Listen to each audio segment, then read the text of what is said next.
Fíjate, la declaratoria de pandemia tiene que ver con el número de países que se encuentran involucrados en la epidemia. Epidemia es cuando hay un número de casos mayor a lo esperado de una enfermedad. En este caso, el coronavirus es una enfermedad nueva, o sea que ya es una epidemia desde su inicio, desde que empiezan a aparecer los casos, ya es una epidemia porque no se esperaban casos de ese virus y al haber esos casos ya se declara la epidemia. Pero ¿qué pasa? Que se disemina rápidamente por varios países y cuando ya se involucran países de todos los continentes, entonces se declara la pandemia. Pero no se había declarado antes porque a pesar de que había casos en todos los continentes, también eso incluye la transmisión interna en los países donde hay los casos. Porque no es lo mismo un caso importado, claro, que viene, por ejemplo, de un viaje, llega a un país y se enferma, tú lo aíslas y no hay transmisión, o sea, en el momento que tú lo aíslas ya cortas la cadena de transmisión, tú todavía no declaras el caso en ese país como autóctono, sino como un caso importado. En el momento en que empieza a diseminarse la enfermedad en ese país, entonces ya tú declaras la epidemia en ese país. Y al ya haber países con transmisión en todos los continentes, pues se declara la pandemia. Ahora, doctora, el que haya sido declarada este brote como pandemia implica que debe haber un cambio en la forma como cada país aborda, asume las medidas para prevenir su expansión. Realmente las medidas lo que tienes es que intensificarlas. Y uno de los comentarios que se hizo ayer sobre la declaratoria de la pandemia es que la OMS espera que los países intensifiquen las medidas que están tomando acerca de la pandemia. Porque, bueno, ellos hablaron de inacción y de incapacidad económica y de incapacidad de recursos, ¿no? Pero ahí lo importante es que cada país procure abastecerse, procure entrenar a su personal, perdón, procure manejar la parte diagnóstica, ¿no? La vigilancia epidemiológica de una manera más intensa, de manera de poder llegar a los niveles, por ejemplo, de China y Sur Corea, que ya bajaron el número de casos. Ellos tuvieron un número de casos importante, pero con las medidas que tomaron lo lograron bajar. Bueno, sí. Hay países, por ejemplo, en este momento, como Italia y España, donde los casos están aumentando rápidamente y ellos lo que no quieren es que lleguen a los niveles en que llegaron en China, por ejemplo. Claro, de hecho ya el director de la OMS había llamado a, que se tomaran en serio el tema del coronavirus porque muchos países, según decía, no lo habían hecho y luego ha declarado pues la pandemia. Y destaca también en esta declaración que insiste en la inacción, en manifestar preocupación por inacción. Sí, que yo no creo que sea una inacción como tal, porque nosotros, por ejemplo, estamos haciendo algunas cosas, lo que sí es insuficiente la acción. Entonces, yo creo que sí se debe intensificar esta acción. Y ya vamos a hablar de justamente lo que se está haciendo acá en Venezuela, pero tenemos un comunicado de la Unión Europea con respecto a los viajes. Fíjense, aquí está declaración de los presidentes Charles Michel y Ursula von der Leyen sobre la prohibición de viajar a Estados Unidos relacionada con COVID-19. Dice, el virus corona es una crisis global, no se limita a ningún continente y requiere cooperación en lugar de acción unilateral. La Unión Europea desaprueba el hecho de que la decisión de los Estados Unidos de imponer una prohibición de viajar se tomó de manera unilateral y sin consulta. La Unión Europea está tomando medidas enérgicas para limitar la propagación del virus. Esto a propósito de la medida que ha tomado ayer Donald Trump de prohibir los viajes hacia Europa o desde Europa a Estados Unidos por un plazo de 30 días por lo menos.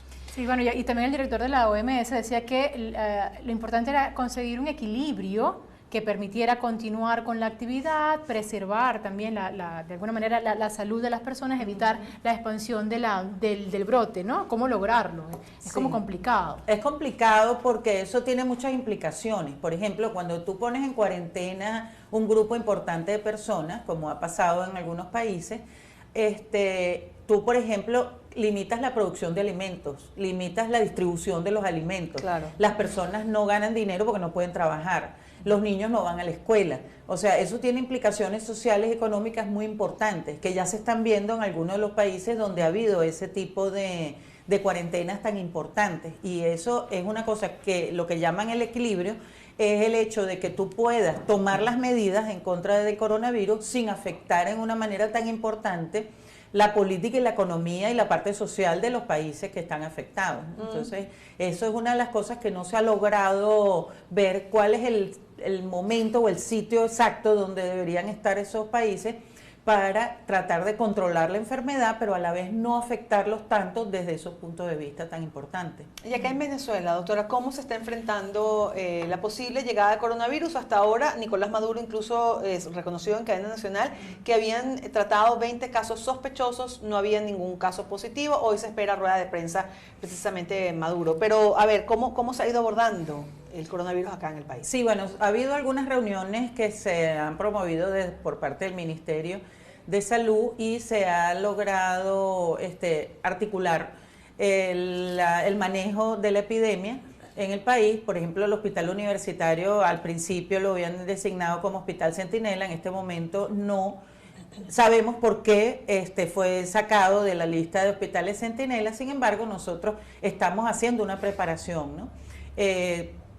Preparación desde el punto de vista de que sabemos que va a llegar el momento en que vamos a ver los pacientes. Entonces tenemos que saber dónde los van a ver, claro, quién los va a ver, qué es lo que vamos a hacer con cada uno de los pacientes, e inclusive la ruta del paciente, por dónde llega el paciente, que no se mezcle con los otros pacientes del hospital que vienen por otras patologías, sino que tenga como una ruta aparte, que sea aislado en el momento que llegue, que sea investigado rápidamente, de manera de que no pase mucho tiempo esperando, claro, y que en el caso de ser positivo, cómo va a ser el manejo de ese paciente. Por ejemplo, si es un paciente que no necesita ser hospitalizado, pueda ser manejado en su casa con aislamiento domiciliario, y que si es un paciente que deba ser hospitalizado, dónde se va a hospitalizar y con qué insumos se va a manejar el caso, ¿no?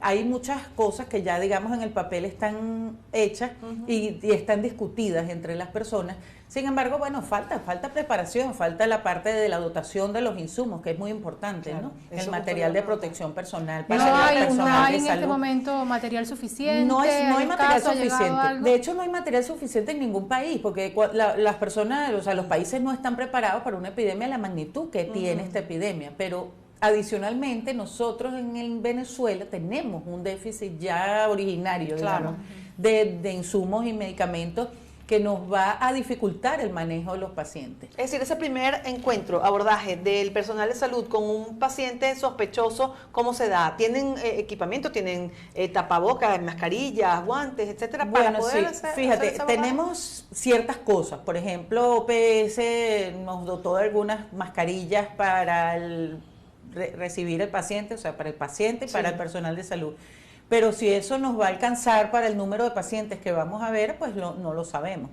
Y sin embargo, también se necesitan otros insumos, se necesitan, por ejemplo, guantes, batas, se necesita agua y jabón, no hay agua en los hospitales, no hay agua en el hospital universitario. Entonces, si tú no tienes cómo lavarte las manos, tú me dirás cómo vamos a hacer. Hay otra forma de hacer la higiene de manos, que es con gel alcohol o con alcohol glicerinado. Sin embargo, bueno, ellos no tienen glicerina, no tienen alcohol, no tienen, entonces, sabes, ha sido complicado la preparación. Y bueno, uno trata, tú sabes, de mantener su propio gel alcohol en el bolsillo, de hacer buen uso del poco material que tenemos. Pero sí nos han llegado algunos pacientes sospechosos y nosotros lo que estamos esperando es que en algún momento alguno de esos pacientes sospechosos termine siendo un caso confirmado.